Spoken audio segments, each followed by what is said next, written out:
Where are you? I'm in Austin. Austin, Texas. There you go. It's an appropriate song for Austin, Texas. Yeah. Keep Austin weird. Where are you? You're from the north, right? I'm in Colorado, Oh, just okay. next to Boulder. Oh, cool.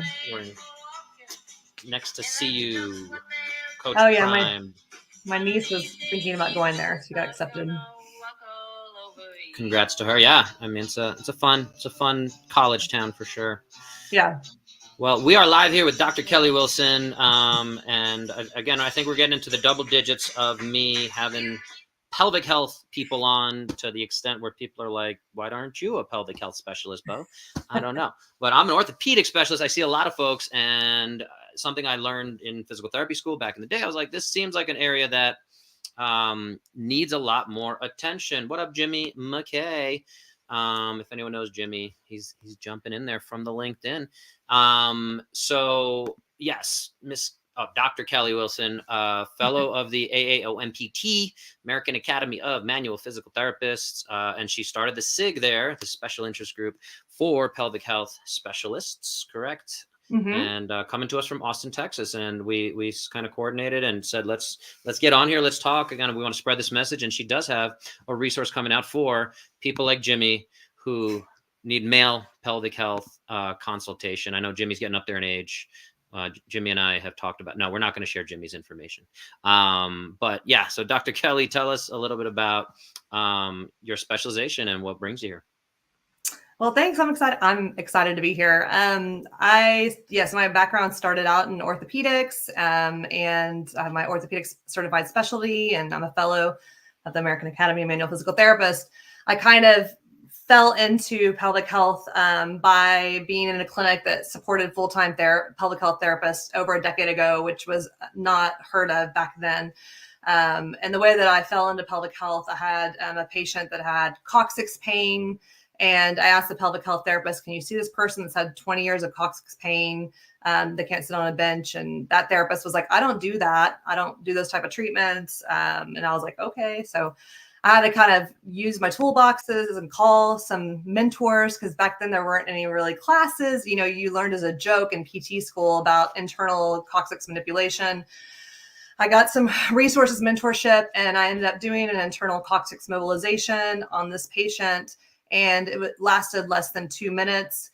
The patient was able to get up, sit on a chair and be pain-free within that treatment. And that was so eye-opening to me that I was like, something so within 2 minutes, and no matter how shocking it was for me, how amazing and helpful it was for this person. And I overcame any kind of fear and hesitancy I had, and was like, this is something that I want to do. So with my orthopedic background, I started diving into pelvic health and got my pelvic health education through my transitional doctorate through Texas Women's University, who offered programs for pelvic health. So it just kept on evolving. And in 2015, I initiated a 2-day weekend course called vestibulodynia, which was a 1 weekend course that covered all things vestibulodynia, which is actually the inside or the outside of the vagina, and women can have pain there. Your wife wrote a book about penetrative pain. And so this is superficial penetrative pain, but that area can be a hot spot for multitude of things, hormonal imbalances, muscles are tying in from the pelvic floor.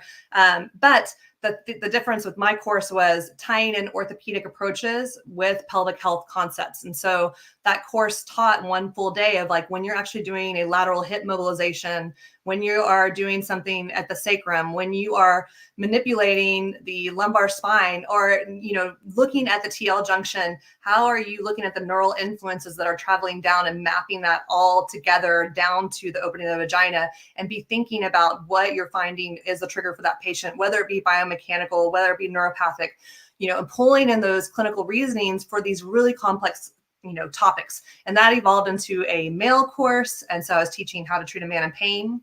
And when you talk about like with Jimmy, and being like, oh, I don't want to bring up that, it's very common in men, like we as women are fighting for good healthcare coverage. The Women's Health Initiative is going on.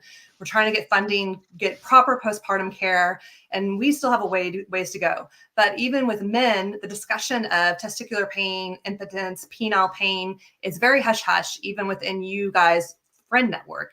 I feel like males don't talk about it, and you guys are even more underrepresented. So we have a long way to go. And so my course was, again, teaching about male pelvic health diagnoses, pelvic pain issues, but also pulling in that orthopedic component and allowing a comprehensive treatment. And so it's evolved. It was in-person courses. Now it's online. And I'm about to March 18th premiere for physical and occupational therapists, an online 10-hour course that will give you all the introductory concepts to be able to treat the male pelvic population, covering post-prostatectomy, constipation, fecal incontinence, groin pain, testicular pain, and at least give you a beginning starting point. And again, looking at those spinal influences as well. So sorry, that was a really long one. No, I love it. I love it. It's got all sorts of things going for me. Is that through Alcove Education? Your company? Through Alcove Education. Mm-hmm. Perfect. Couple of things coming up for me. Yeah. So I'll say again, if people have listened to my previous pelvic health episodes, a lot of the time we do talk about the female pelvic health situations going on, but yes, it is not fair to ignore the male side. And a couple questions for you on that is, if somebody's on performance enhancing drugs, we'll call it, of Cialis, Viagra, whatever is the current thing of the day. If there's something going on there, it's probably been diagnosed, but also there's all this exposure, a lot of podcasts you listen to these days, the blue pill, and you can get it discreetly or whatever, just shipped to you, that kind of stuff. So in those situations, how are we, you mentioned things like testicular pain, penile pain, but if there's erectile dysfunction or premature ejaculation, again, stuff that my wife sees a lot of in her practice, how are we looking at that from an orthopedic perspective? Again, she usually will have relationships with pelvic health specialists like yourself that, and I'd love to connect you guys at some point, obviously. But yeah, she tries to make sure it's cleared, the physical, the biological, the physiological. So she tends to deal with the psychological component of it, but there is definitely a physical component at these points. So from an orthopedic perspective, can you share with us what folks should be looking out for when they start seeing a little bit less, someone's like, oh, I just turned 40. It's normal. People joke about this thing, but I'd love to hear from a clinical perspective what you're looking at. Yeah. I think it's important, as far as when we're talking about erectile dysfunction, to kind of like fine tune and layer down why this is happening, because ultimately there's a lot of issues for organic reasons, meaning autoimmune or something, internal that's going on, vascular compromise, diabetes, and that's beyond my scope, or, you and I's scope, right? But we need to have understanding, if someone comes to me and they're like just having idiopathic erectile dysfunction and no other symptoms of urgency, no low back pain, that is something that I am screening for, where that would be a more medical workup, because we're looking through, one, is it an organic driver? Two, is it something to do with vascularity? Because that's the main, you need good vascularity to be able to relax, let the blood go in, and then maintain it to allow for the erection to maintain. And heart health equals hard health. So also tethering out any kind of cardiovascular risk, right? So they know that idiopathic or erectile dysfunction that just starts on its own for no particular correlated cause is preemptive to up to, I think it was like 2.5 to 3 years before a heart attack or cardiovascular injury. Is that what you said? Heart health equals hard health. I like it's pretty clever. I've not heard that before. That's good. Yeah, and so you want to be asking, do you have familial history? Or if someone's listening here that's just a lay or just a patient, do you have family history of cardiovascular risk incidents? Did you have an uncle that passed away young, a grandfather? Because when I have patients that come to me that are in their mid-30s or have erectile dysfunction and that's it, I have them go see a cardiovascular doctor. They need to get a workup there, and their PCP might be like, you don't need to do that. But if it was me and I was a guy, I'd be like, I'm going to go get this checked out because I have familial history. Now, they don't have erectile dysfunction in the ASCVD calculator. So atherosclerotic vascular calculator. Cardiovascular disease. Yeah. Yeah. But like preeclampsia is, but erectile dysfunction isn't. But they know in studies it is correlated. So to answer your question, though, so when they come to me as a physical therapist, they're having erectile dysfunction. The main key difference for me is are you able to, what amount of rigidity, are you able to get 100% rigid? Are you able to get 100% erect? And for like, yes, I can, I just have decreased endurance, or I can't get up to, I'm just at 80%. and I don't have lasting, I'm having decreased endurance. Is that correlated with pain? Is that correlated with pain? And if it is, the pain is hindering their ability to have full sexual function. That's something that I know that I can help with, because that is something that's generating from what? Are they having it back pain? Or are they having tip of the penis pain? Or is the pain radiating through from like a neural influence? That's something that I can treat clinically. So that's what I'm looking for. So where the erectile dysfunction is correlated with more decreased endurance, that's a key token, like clue in the subjective, where I'm like, okay, this they will have good benefit. Now with what your wife deals with, when it's more psychogenic and looking at that and like heightened anxiety, of course, males are going to have increased anxiety if they're having decreased endurance and decreased rigidity. It easily goes and plants a seed in their head and can heighten their sympathetic nervous system and, cause the cycle to continue to happen. Now, when you have someone that has like numerous psychological disorders like OCD, anxiety disorder, depression, and the more that confounds, the harder that is for someone to be helped conservatively. Not to say that they don't have benefit from it, but that is going to be a little bit more difficult from my end. But that doesn't mean that necessarily I don't stop to see if there is, because ultimately they could still have a potential driver that could be something that's orthopedic. But does that answer your question? Yeah, absolutely. Yeah. I wanted to ask you about the AAOMPT. Always got to say, or you guys just say AOMPT. Yeah. So on the website and within the special interest group section, you guys do have the decision tree for when to kind of either refer out, or if there's a pelvic floor dysfunction diagnosis possibly in there. But yeah, and you have two sections. One seems to be more related to bladder and bowel. The second section seems to be more related to more orthopedic. It seems like it. I'm curious actually why you broke up into those two sections, because ultimately any check response in those whatever 12 or 13 points is still counts as a diagnosis. So was there a rationale? Is there, in terms of usage, and if I give it to somebody, it was just broken down to, I believe it was like pain and then like urinary function, I guess, right? I mean, we broke it into and I guess the two different articles are cited on the bottom kind of help pull in and support those two different aspects of the parameters. We implemented that like a couple of years ago.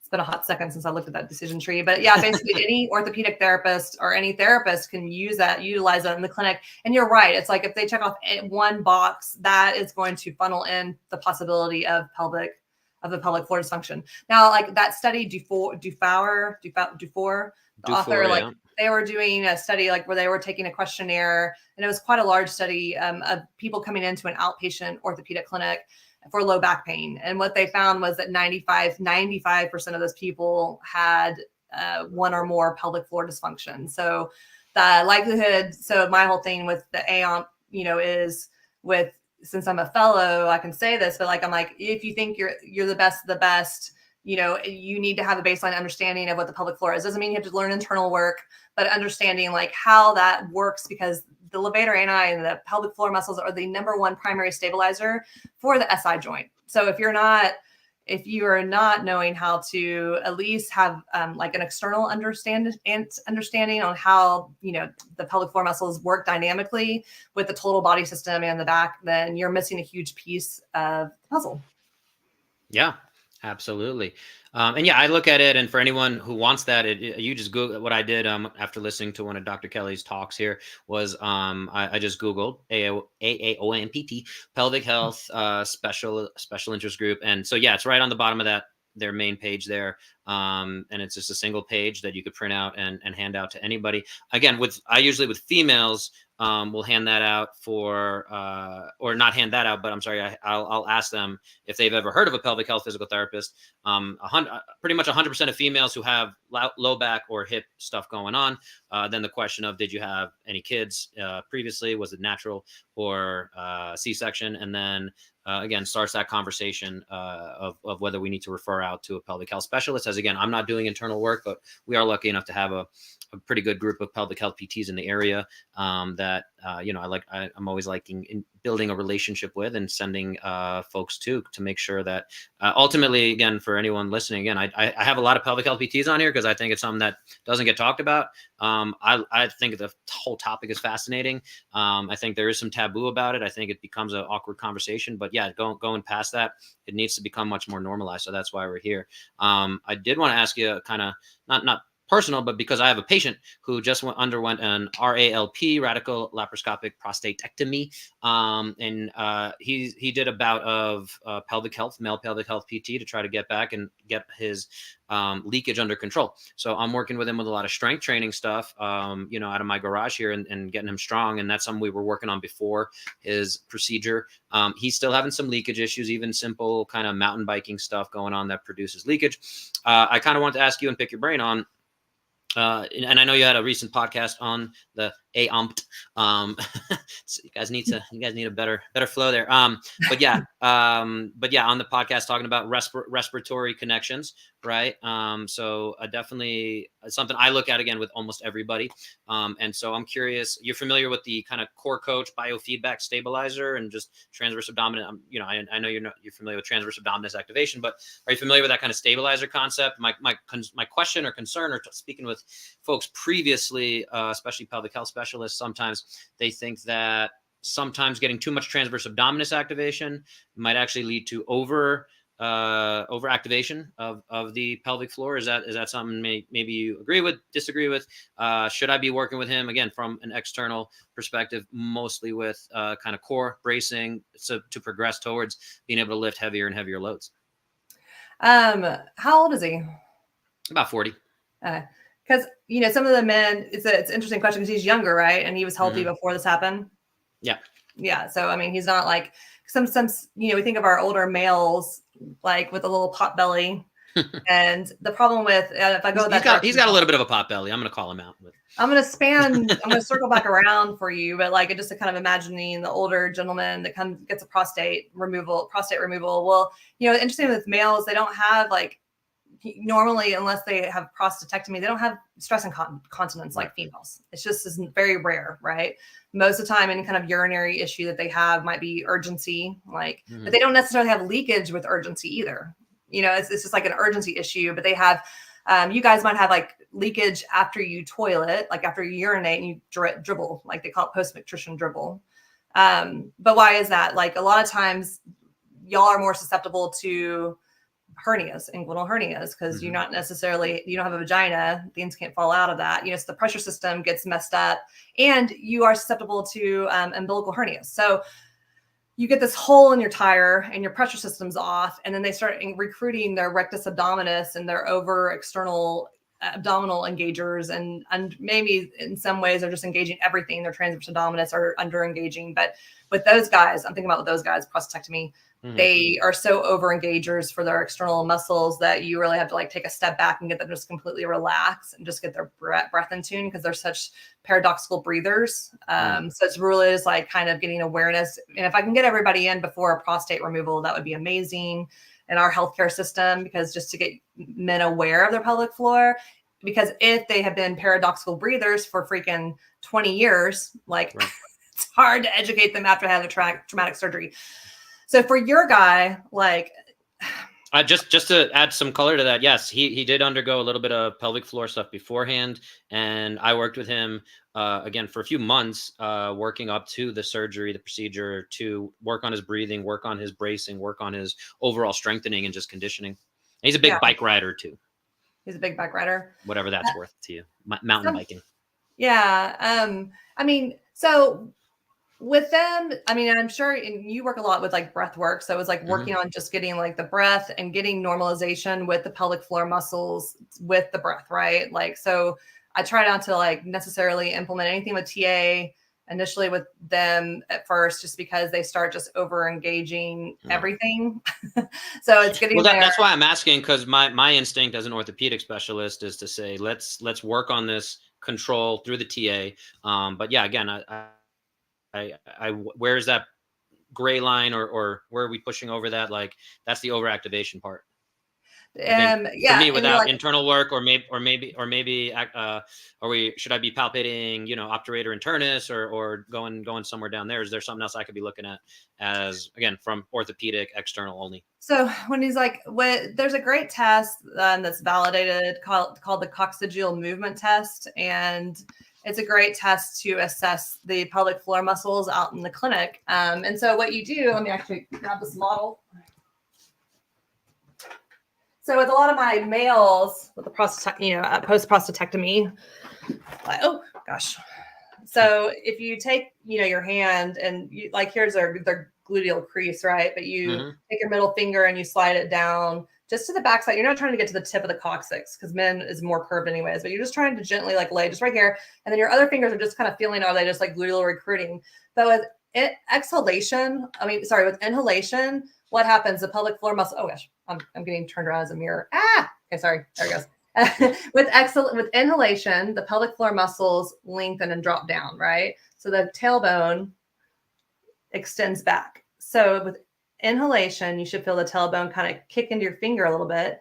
With exhalation, you can cue them to slightly contract their anus, but the tailbone will gently pull away. So you'll feel this very subtle movement at the coccyx. So you can just get him to work on with breath, inhalation, relax. Ideal position for that drill, prone?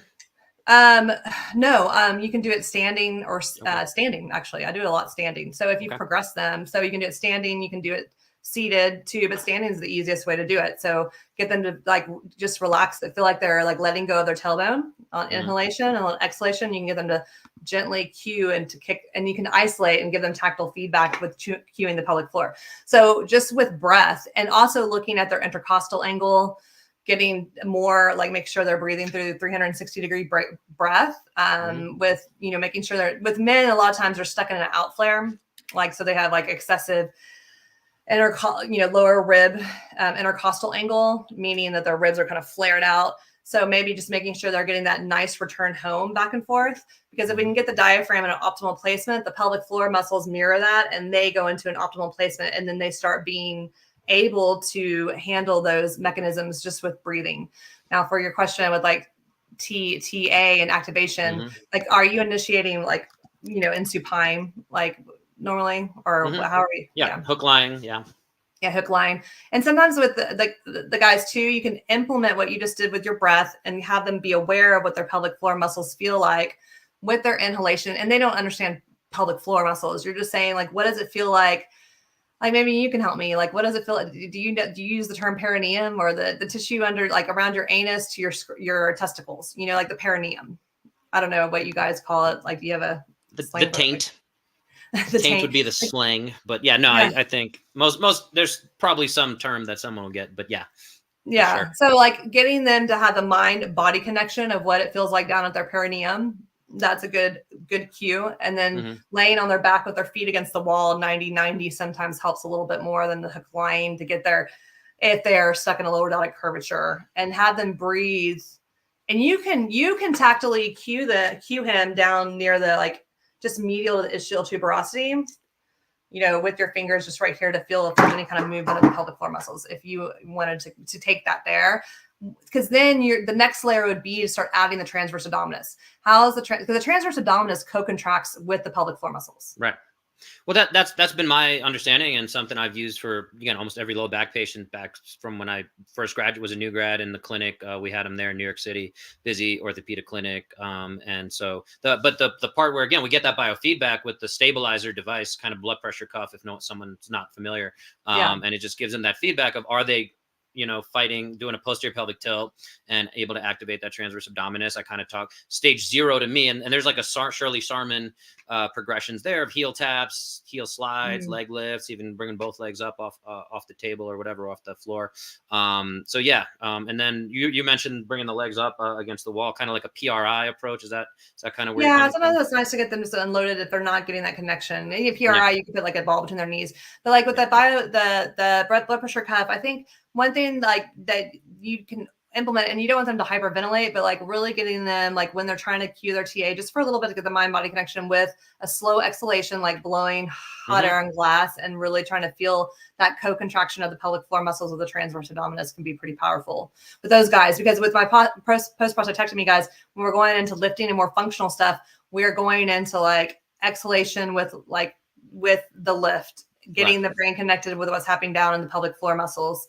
Also adding like another concept too is like adding vocalization, because you're actually acting breathing, but you can add vocalization with those guys too, like doing a like as they're trying to lift and getting them to co-contract down below, because then you're getting that whole system from the glottis all the way to the pelvic floor. We know there's like shared fascial components, and it just changes a different aspect of that. That makes a lot of sense. You also heard you on a few other podcasts talk about the obturator there, and one of the main external rotators of the hip. Again, with lifting and cueing like that, again, from my background with strength and conditioning, I'm usually activating or getting people to get that concept of external torque, which seems to activate a lot of those kind of obturators, external rotators, especially as we get heavier lifting going. You kind of mentioned, I think, in your course in India that we got to see on YouTube there, that getting that obturator maybe unintentionally is also helping that pelvic floor. Is that kind of worth even with this guy kind of pushing on a little bit there? Yes. So, and then looking at, I think, as orthopedic therapists, we're not like really pulling, now we've talked about more about the pelvic floor, but so obturator internus muscle, when we're doing internal work and we're palpating the muscles internally, the levator ani muscles are like 3 muscles of the pelvic floor muscles. They're the deep muscles. And as you're spanning your finger out to go more towards the bone, then you're going to be more on the obturator internus. So it has this like shared fascial component. So that's why they're kind of like, wicked stepchildren with cousins. Then they react with each other a lot of times. And so the obturator internus has elevated tone.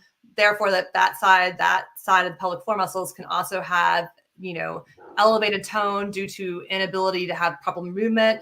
Thinking of males, like, do they have reduced internal rotation on that side, where that's not getting that functional stretching to encourage. But like also if they're always like lifting and they have their toe out just on that side, and they're always recruiting with a little bit of a shortened state of the obturator internus and never getting, a functional stretch with that internal rotation, then that's going to shut down that side basically. And it's not going to have that natural fluidity and ability to contract and be responsive, because it's basically stuck in this shortened state. So looking at the obturator internus also is important too, because we forget, we don't even know we might know as orthopedic therapists, but like even the pelvic floor therapists, like the obturator internus really spans all the way to the front of the pelvis. Like it comes all the way, and here's the obturator foramen. So thinking about, there's a high vascularity area and region in that area. So when I'm looking at our males with testicular pain, perineal pain,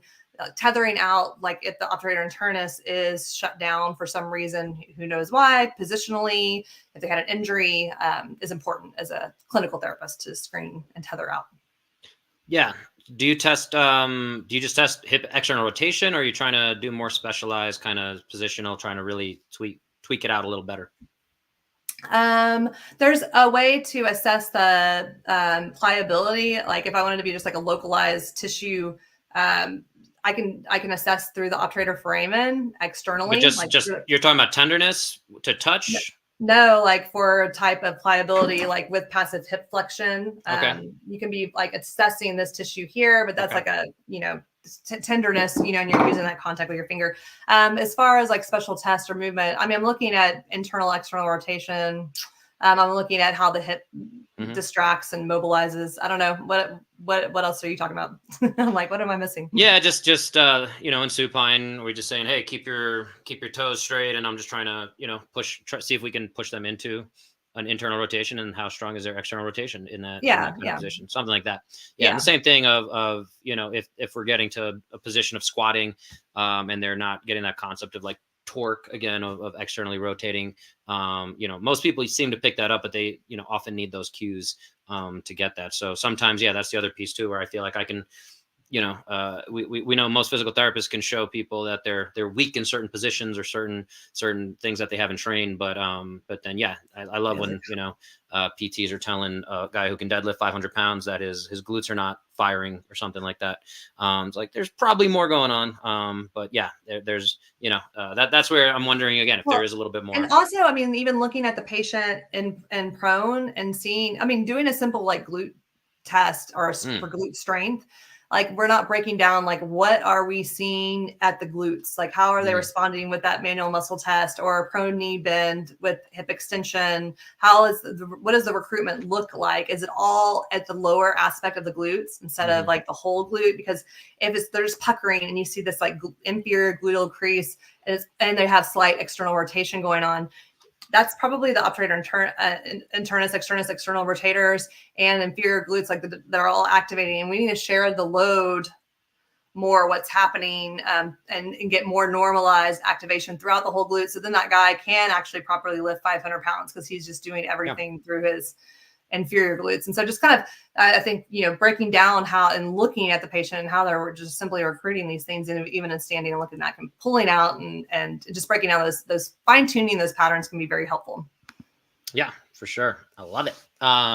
We're diving deep, folks. And again, I apologize to anyone just listening.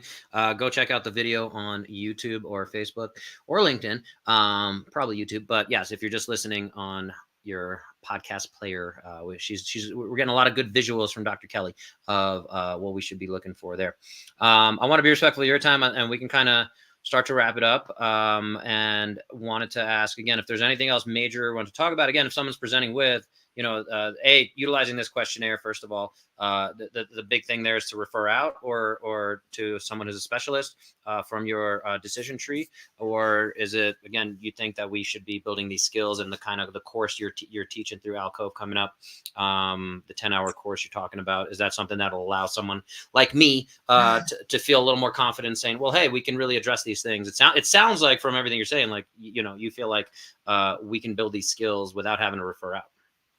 Well, I would hope, and now there's a place, obviously, and there's a more high level certification for a public health therapist and to get training for, internal examination, which is what you need. But I think that there's a place for orthopedic therapists to start getting a baseline understanding of knowledge, especially.